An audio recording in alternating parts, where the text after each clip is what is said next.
మరి మా ఉపాధ్యాయ బృందంకి మన ఉపాధ్యాయ దినోత్సవ శుభాకాంక్షలు, పిల్లలందరికీ ఆశీస్సులు. నేను మండలంలో ఉత్తమ ఉపాధ్యాయులుగా అవార్డు అందుకోబోతున్న నా సోదరి మనులకు ప్రత్యేకంగా శుభాకాంక్షలు తెలుపుతున్నాను.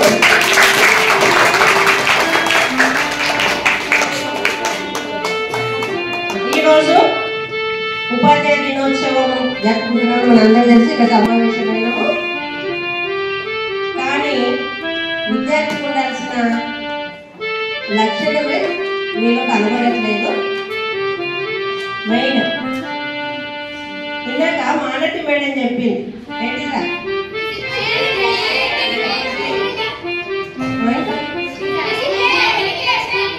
అబ్బాయిలకైతే అనుభవించారు.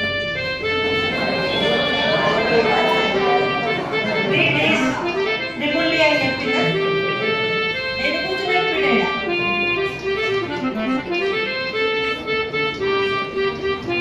ప్రతి విద్యార్థి కూడా స్కూల్కి వచ్చేందుకు జ్ఞానాన్ని సంపాదించుకోవడానికి. పొద్దున్న మీరు 8:30కి 9కి స్కూల్లో ఉంటారు, ఈవినింగ్ 4:15 10th వాళ్ళైతే 5:15 వరకు స్పెషల్ క్లాస్ జరుపుతున్నాము. మరి పొద్దున్న నుండి సాయంత్రం వరకు మినిమం ఒక్క సబ్జెక్ట్లో ఒక కొత్త పదమూల నేర్చుకోండి. రోజు ఒక కొత్త వర్డ్, అంతే. 8 సబ్జెక్టులు అవి చాలు జ్ఞానం. కానీ ఏం లేదు, టైం పాస్ చేయడానికి వస్తుంది. మీరు ఆ డెడికేట్ లేనప్పటికీ ఏది కూడా సాధించలేదన్నా. మరి ప్రతి ఉపాధ్యాయులు కూడా ఉపాధ్యాయులు కానీ మేము చేసేదంతా విద్యార్థుల కోసమే, మేము కష్టపడేదంతా విద్యార్థుల కోసమే. మీ నుండి మంచి ఫలితం వచ్చినప్పుడు మాకు ఆనందం కలుగుతుంది. ఎంత వర్క్ చేసినా మాకు ఎక్కడ కూడా ఉండదని సంతోషము.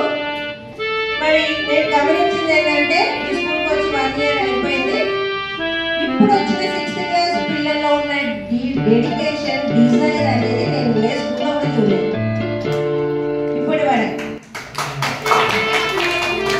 ఎందుకంటే వినండి, నేను టీచర్స్ డే అంటే నేను క్లాస్ అవ్వకే మేడం మాకు స్పీచ్ చేయండి, మాకు ఎంత వెంబడి పడ్డారంటే అసలు పిల్లలు.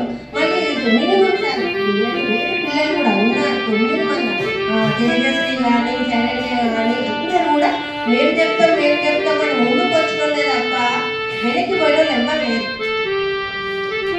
పోటీదారితో ఎంత బాగా అనిపించిందంటే నాకు అసలు పళ్ళ పెట్టి అన్ని నేనే చెప్తాను మేడం, ఎవరిని చెప్పండి నేనే చెప్తాను. ఎందుకంటే మీ దగ్గర మిగతా పిల్లల దగ్గర ఏం చెప్పండి అబ్బాయి, అరే అంతే అంతేనా? అది అమ్మాయి ఎప్పుడు వేస్తారు సార్, పెట్టడా మేడం?